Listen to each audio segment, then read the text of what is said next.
सत्य परिस्थितीचा सविस्तर आढावा। गुलाबाईचा हा पारंपरिक उत्सव आहे। हा उत्सव महिलांसाठी आणि मुलींसाठी मोठ्या उत्साहात असतो। गणेश विसर्जनानंतर गुलाबाईची स्थापना होत असते। हा उत्सव विदर्भ, मराठवाडा आणि खानदेशात मोठ्या उत्साहात महिला आणि मुली साजरा करत असतात।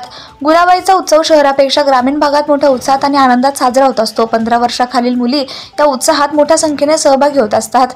ज्या घरात 1 ते 14 वर्ष वयोगटातील मुली असतात त्या घरात गुलाबाईची स्थापना केली जात असते आणि मैत्रिणींच्या सोबत संध्याकाळी एकत्र येऊन प्रत्येकाच्या घरी गुलाबाईच्या पारंपरिक गाणं म्हणत असतात आणि नृत्य करत असतात।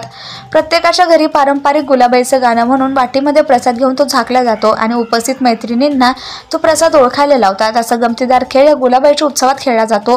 पूर्वी मोबाईल आणि टीव्हीचा वापर ज्यावेळी कमी होता त्यावेळेस ग्रामीण भागामध्ये गुलाबाईचा उत्सव मोठ्या प्रमाणात साजरा केला जात असायचा। संध्याकाळी 6 वाजल्यापासून तर रात्री 9 वाजेपर्यंत प्रत्येकाच्या घरी गुलाबाईचे पारंपरिक गाणं म्हटलं जायचं आणि ते कानावर ऐकायला यायचे। कोजागिरी पौर्णिमेच्या दिवशी रात्री सांस्कृतिक कार्यक्रम ठेवून गुलाबाईचं विसर्जन केलं जात असायचं। गेल्या अनेक वर्षांपासून हा उत्सव हळूहळू कमी होताना दिसतोय। तरी पण आज ग्रामीण भागामध्ये या उत्सवाची परंपरा सुरू असल्याचं दिसून येतात। गुलाबाईंच्या विक्रेते मूर्त्या घेऊन बाजारात बसत असले तरी पूर्वीसारख्या घेणाऱ्यांचा कल कमी दिसून येत असल्याचं विक्रेते सांगतात। महाराष्ट्र टुडे मराठीसाठी चोपडा प्रतिनिधी Yajneshwar Patil, Jalgaon. Subscribe now and press the bell icon. Never miss an update.